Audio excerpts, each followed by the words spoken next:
Good day, everyone. Myself, Amit Shrivastav. Today, we are starting a series of podcasts with some of the renowned industry leaders in the space of AI, data, and digital transformation. To begin with, we have the pleasure of having Mr. Ekhlaque Bari. With love, we call him EB. Welcome, EB. Thank you very much, Amit. It's been a pleasure having you, sir. Thank you for inviting me to this inaugural podcast. Appreciate it. Very nice. EB, want to touch upon some aspects of AI and agentic AI. As of today, we are at the historic turnaround time point for AI. Yes. If you look at it, right, with agentic AI coming into the picture, we see a massive traction coming in the space of NBFC, insurance, and other aspects, right? Just wanted to check upon with you as to how do you see this moving forward? What's in it for different industries? Let's touch upon with that first. Sure. Once again, thank you for inviting me to this podcast. And to your question of what is in it for NBFC, insurance, BFSI, for that matter, any industry. Yeah. I'll give you an acronym, PCM, right? So first P is for productivity. Mm-hmm. So AI is going to bring in a lot of productivity. In fact, insane amounts of productivity. Mm-hmm. Things that used to take hours, days will be done in minutes or seconds for certain tasks. Mm-hmm. Right? But the overall productivity of almost all employees in an organization is going to improve. Yeah. The second one, C, is for capability enhancement. Mm-hmm. So you will see businesses having better capabilities. For example, they will be able to detect fraud better. For example, they will be able to turn around things faster. Mm-hmm.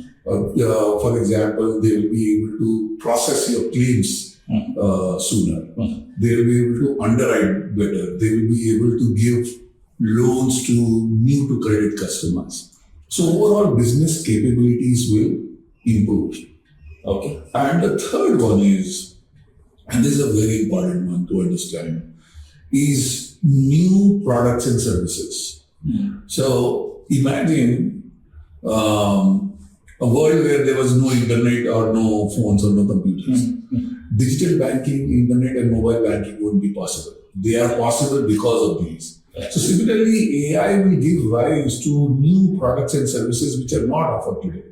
For example, I know there are a lot of marketing around instant loan or instant insurance, but they're not truly instant. But tomorrow they are going to be instant. Indeed. And this one very interesting thing about AI is that it will give you 1:1 personalization. So today they decide that I'm going to give out certain types of loans called personal loans. This is the interest rate and this is the amount. Mm-hmm. Or I'm going to give out family welfare policy or something. So there is a one-size-fits-all kind of approach. Yeah. Tomorrow, you will have a policy that is only and only tailored to you. It is 1:1. And the loan is also 1:1. So these are the kind of new products and services you will start to see in the market. And to summarize once again, PCM, productivity uplift, improvement in capabilities, and new products and services. You in the conversation you spoke about imagine a world where internet or digital was not there. I don't think we can imagine that stage as of today. Right? We moved way ahead, and I think we're at a point where significant improvement in terms of productivity, efficiency, new product launches, capability assessment, enhancement is happening. Yes. But with all of that also comes responsibility. Right? Yes. And leaders are asking. We have attended numerous conferences, spoken with leaders like you, and they have been asking, what about the trust? How do we handle that part? So there is trust. There is the issue of trust. There is the issue of governance. There is the issue of risk management.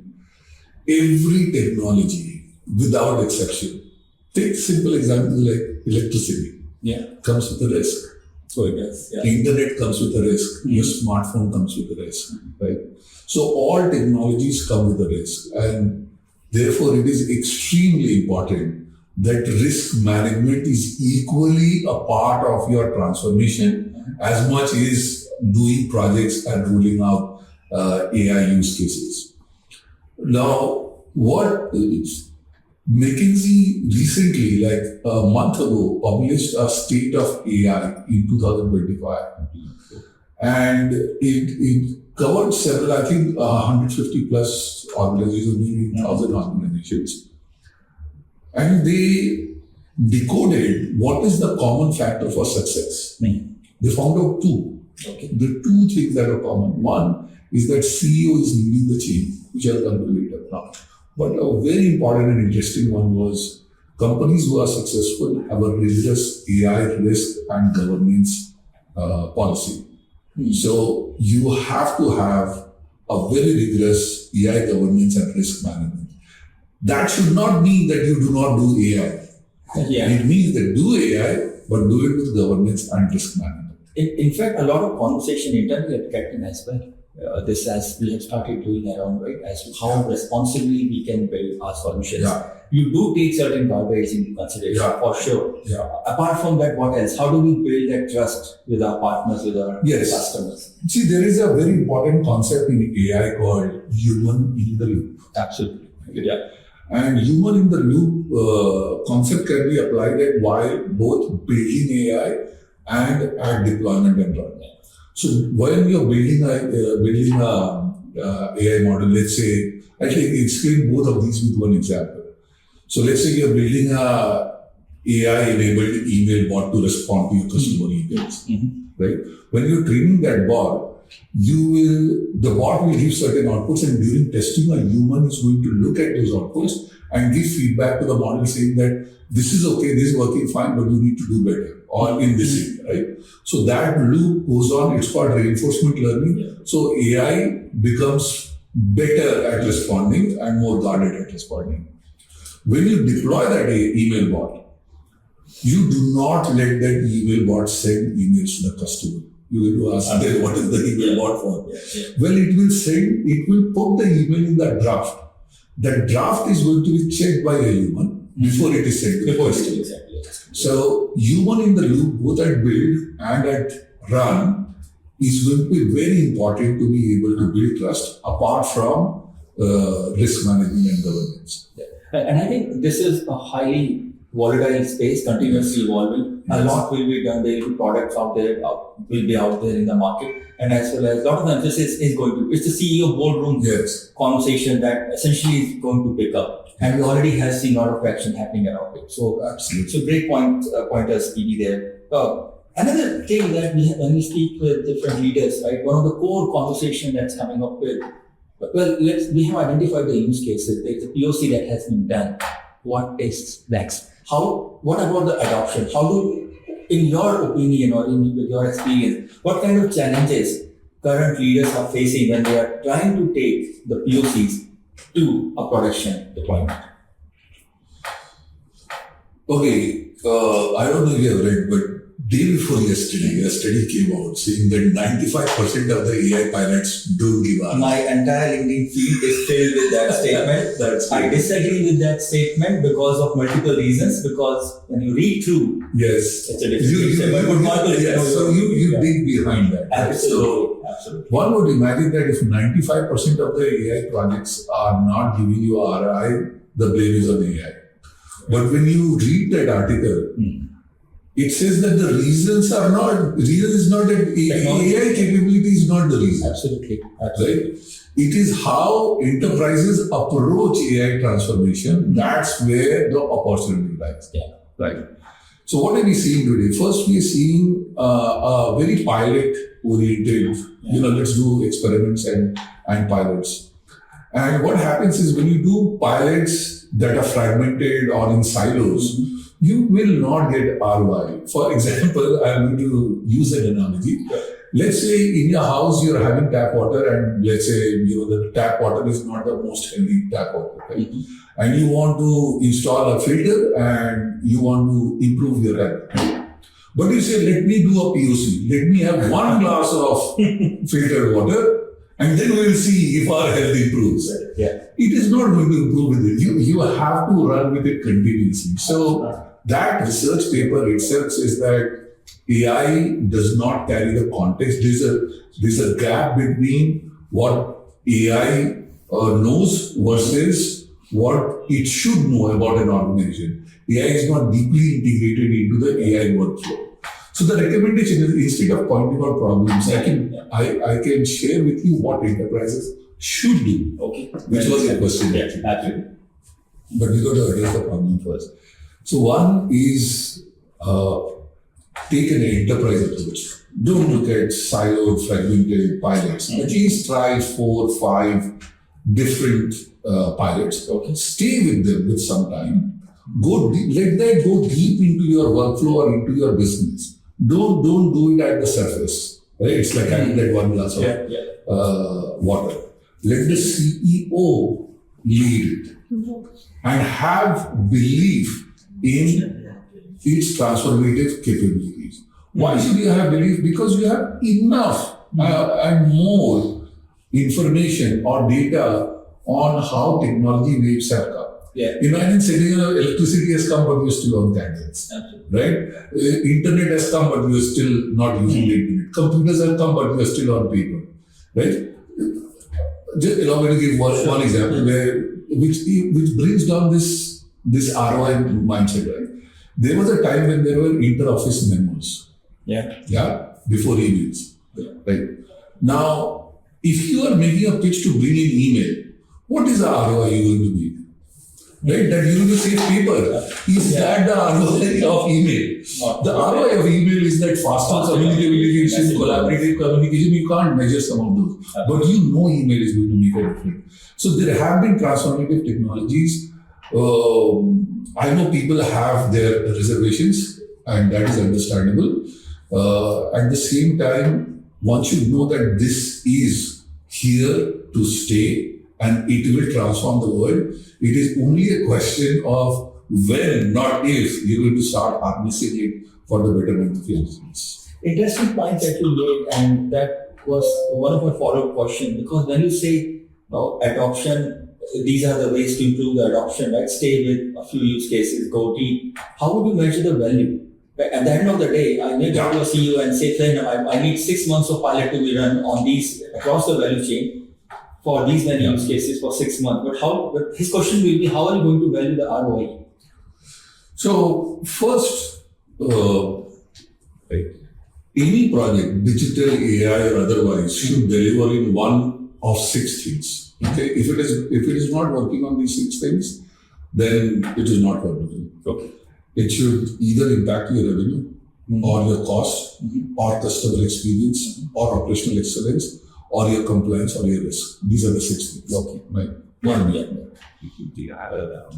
Now, people usually get stuck on revenue and cost. Okay. Right. Absolutely. However, if you think about it, if you improve customer experience, it will feed back to revenue. You can do an academic exercise. But look at there are enough measures of customer experience, right? Turnaround time, or for that matter, NPS, so on and so forth. Even operational excellence. I was working with Domino's. There was a KPI of on-time delivery, less than 30-minute delivery, right? So for a moment, if you use digital or AI to improve your on-time delivery from 90% to 95%, that itself will get back into revenue. So you should measure business KPIs of customer experience and operational excellence to measure value. And apart from that, compliance and risk are huge problems every company faces. AI, if it helps you reduce risk, for example, better fraud detection, better claims processing, where you can detect fraud, or increase your compliance. So those are the ways you can measure value. My guarded input is, don't only focus on revenue and cost. Definitely do, but don't do only focus on revenue and cost. You can focus on customer experience, business KPIs, compliance and risk as well. All the CEOs out there listening to this conversation, please make a note. It's not just revenue and cost. It's about customer experience to begin with. Yeah. The important thing is it's not just about. Absolutely. Right? It is about revenue and cost, but it is also about rest of the things. It's all about how are you prioritizing, right? What are some of the use cases and why are you doing those use cases? It's not just AI for the sake of implementing AI. It's not because of the peer pressure. It's not because of the boardroom conversation. You really feel that with this latest technology trend, we can make an impact, or as Steve Jobs would say, let's make a dent in the universe to bring better customer experience. Yeah. If I do, sorry to deliberate this point, because this is a very important point, and you specifically address this to the CEOs who might be looking at it. Sorry. So, when ATMs came, how would a bank measure the impact of ATMs? Would it increase bank's revenue? Would it decrease cost because you're not decreasing? Eventually, it led to lesser people in the branches. Eventually. But not by deploying 10 ATMs. You're not going to measure, right? These things take time to be able to impact revenue and cost. And CEOs are very, very smart leaders. They're not CEOs of what. And they have this long-term view and a strategic view of how things unfold. And the request and the submission to them is take that long-term view, have belief, have faith that it will eventually pay back. Focus on customer experience, operational excellence, compliance and risk. Revenue and cost will follow. So probably one of the, staying that with that ATM example, one of the core KPI could have been the convenience. Yeah. Customer experience, right? Experience. It's all. So you started with that. Somebody somewhere thought, why would my customer have to come to the bank? Why cannot I just have ATM being installed at remote location, at secure location, and have my customers? Eventually, it will increase 24/7. Absolutely. 24/7. I know depending those standing in the queue. Of course, we are not. We're not talking about that. We're not. Another important aspect is internally at Kellton as well as outside, right? You have these young engineers, young crop of business analysts, product managers, engineers, who are probably taken, let's say they're overwhelmed by what is happening in the AI space, right? What would you recommend them? How should they shape their career? How should they go about this latest massive innovation that's coming up? There is a fear, and at the same time, there is a massive opportunity to upskill yourself and go up the ladder. So what would be your recommendation to, let's say, 22-year-old EB? Okay.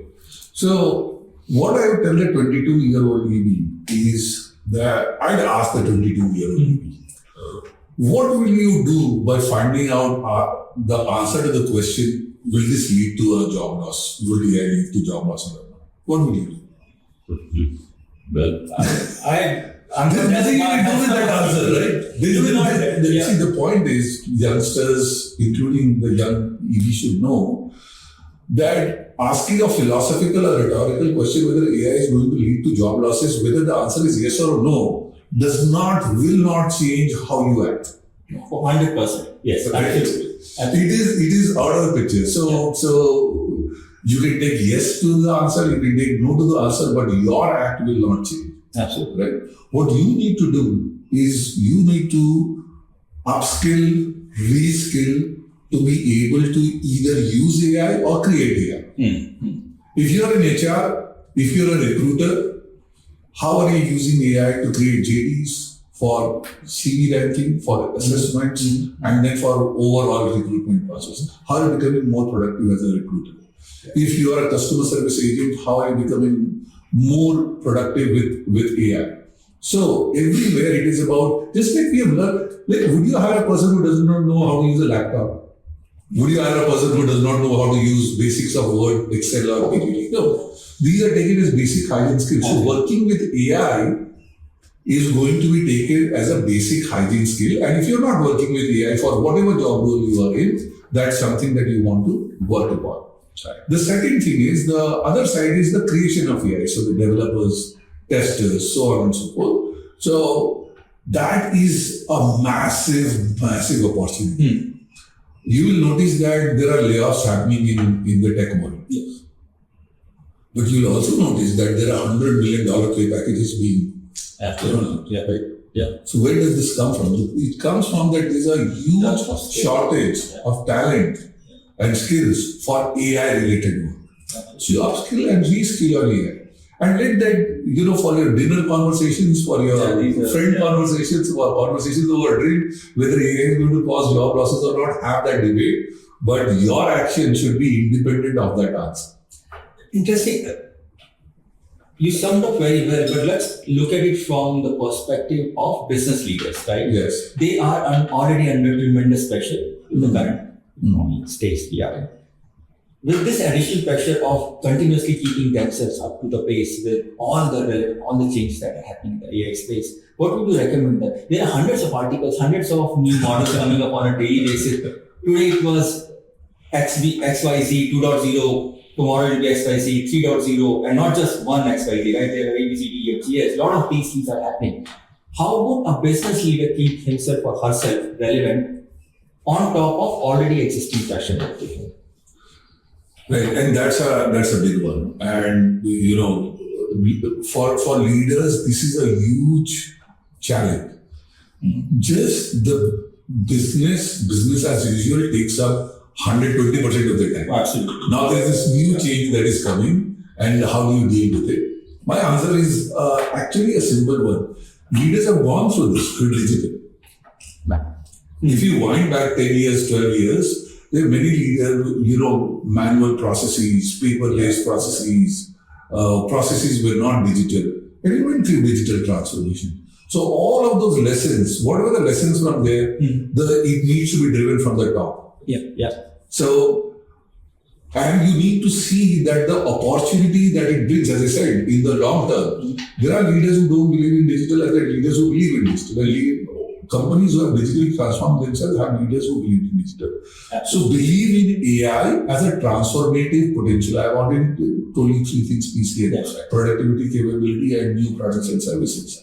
So when you believe that, and you work with that, knowing that my long-term future sustainability and growth of this business will come through AI, you will start to give that bandwidth and that attention.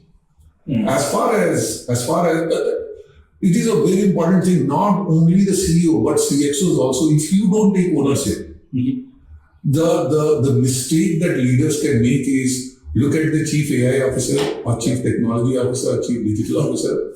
Here is 5 AI use cases, do it for me.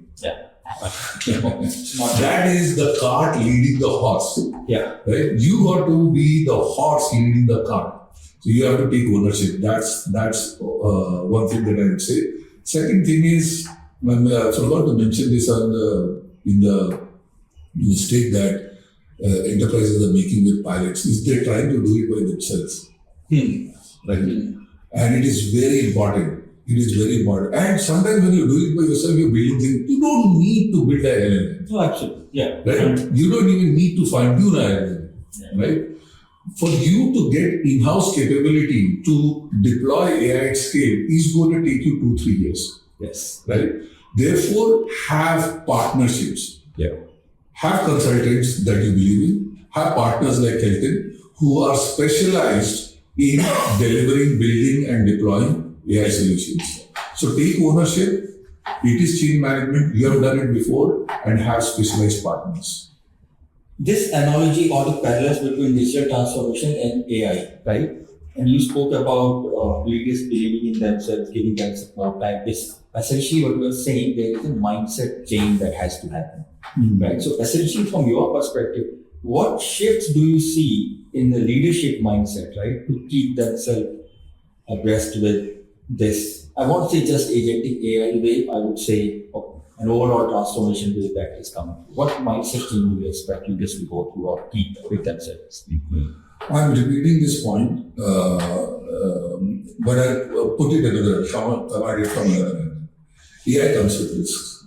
It does. The other day I was sitting with one talent acquisition team, and the talent acquisition team told me that I gave AI to rank a resume. So there were 4 candidates, and AI gave a rank of 4 out of 10 to 1, and 2 others it gave 6 out of 7. But eventually the candidate who had the 4 got recruited. Okay? Therefore AI sucks. Right? Cool. The question is, as a human, have you come across instances where you have not shortlisted a resume and it turned out to be the person that is hired? As humans, we have done that. Yet we do not accept some mistakes. We want AI to be 100%. AI is not 100% accurate. It will never be. It will take a long time for it to be anywhere near 100% accurate. The point, the fear or restraint from not just from the leaders but also from the team. And third, we do not believe that there will be a needle movement. As in, so I think these three fears are extremely Yeah. difficult in fact for anybody, not just for us, but for others as well to address. Do you think there are guardrails or safeguard measures that we can take? Yeah, there are several. That article 95%. We focus on 95%. Why not focus on the 5% that have got an ROI? Yeah. Right? Nobody. So again going back. So if 5% can get ROI, why can't we belong to that 5%? I'll pause there. Do you think it's because people are afraid of making AI part of their day-to-day life, or what's the reason? Because you're right, nobody's talking about this 5% success rate and what kind of movement it has done versus 95% failure rate, which may or may not be true. We are not debating that. But do you think there is an inherent fear of multiple things? It's part of the reason. See, AI is a technology and it's a more fearsome technology than digital, right? It took time for me to understand digital. Now AI, artificial intelligence, is really sophisticated. Oh my God. So then it's not the entire reason, but it's only part of the reason. So there might be some fear. As far as fear goes, it might be more in the workforce that I'm going to get replaced, I'm going to lose my job, rather than at the CEO level. At the CEO level, the biggest concern is ROI. Right? That I'm going to invest in AI, would this pay me back? And my entire conversation with you for the last 30-45 minutes is about there are several companies that have been successful at it. It is a transformative technology, whether you agree with it or disagree with it, it's going to happen. Change the approach, be flexible in the approach, take ownership, the ROI will come. And as consultant, we should ensure and we should be part of that journey to tell the CXO that yes, it will move the needle. There is going to be an ROI. That's my job, that's your job, that's Kellton's job. Absolutely. Wonderful. So we spoke about vision, we spoke about governance, we spoke about people, right? We'll probably touch upon one important aspect, which is, and then we close this conversation, and it is around what lies at the road ahead that we see. What's in it for me in the future, or for the CXO, or for anybody who is listening to it right now? Right. Nvidia prices are going to go up. This is asterisk. This is not. Chip demand is going to go up. This is not a stock advising. No, I'm kidding. So it's very. See, if you go back to 2000 when the internet was starting, who could have imagined it should have given rise to social media? I don't think so. Anybody. Or the kind of e-commerce that we see. It's very difficult to imagine. I can tell you a few things that we can imagine just seeing the current potential of AI. One thing is for sure, right? And you can hold me accountable. You want to make a bet, you can make a bet. Within 3 to 5 years, just like we are unable to live without the internet or without the smartphone or without a computer at work, you will not be able to live without AI at work or even in your personal life. That's number one. It will become so integrated into your life. It's like, if I ask my kids to fast the entire day versus not be on the mobile the entire day, they'll choose to fast the entire day. They live without food and water, but they can't live without so you will find it difficult to live without AI. AI will impact our both personal and professional lives. AI will find new medicines, it will find cures, it will help detect diseases. As I've told you, it will help businesses unlock a lot of value through productivity, through new capabilities, through new products and services by enhancing their current capabilities. And it is going to bring about a few services or products like internet banking or digital banking that are unthinkable at this point of time. But they will happen. They will happen. You will see things that are not there today, but they will be, you will be a customer or consumer to that.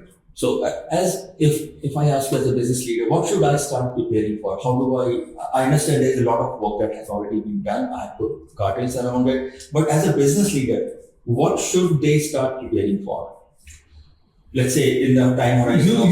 You start preparing for change, right? You start preparing for this is another wave of technology, and you got to make a choice on whether you want to be leading it or you want to be a fast follower. I don't think you should wait to be mainstream because it will become a matter of survival and being competitive in the market. Belief in the technology.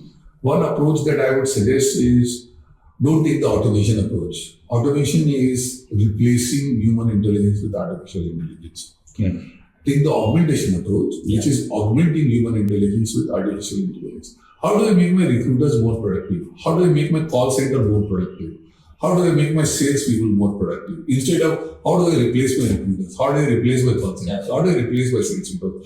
If you take that approach, it will meet with resistance. There is a high risk of failure and there is a huge risk of not having human in the loop, which itself presents a lot of problems. So I have said many things, a change of mindset, take ownership, have governance and risk.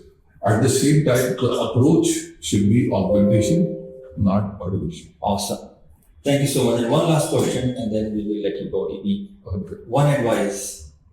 I'm enjoying this, so I'm okay to. Pleasure is mine. Oh, well, then let's begin again. Just want you to understand, right?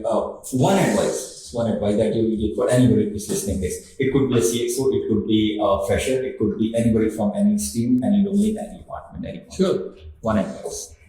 It's not human versus AI. No. It's humans with AI versus humans without AI. Will it always be like that? Yes. That's right. All right. Thank you so much, Edie. This has been an absolute pleasure having you on the call, on the podcast. Thank you for asking very insightful questions. I love this conversation. It's always a pleasure, sir, having you and speaking about what is coming next and how can we improve, improvise. Exciting future, isn't it? It is indeed. And thank you so much, everyone, who have joined us, listened to us. It's been wonderful having each one of you with us. We will continue to have many such conversations, not just with Edie. We will definitely have follow-up sessions with Edie, with many more leaders across the industry. Thank you so much. Stay tuned, stay happy, and have faith in AI. Thank you so much. This is Amit Shrivastav signing off. Bye.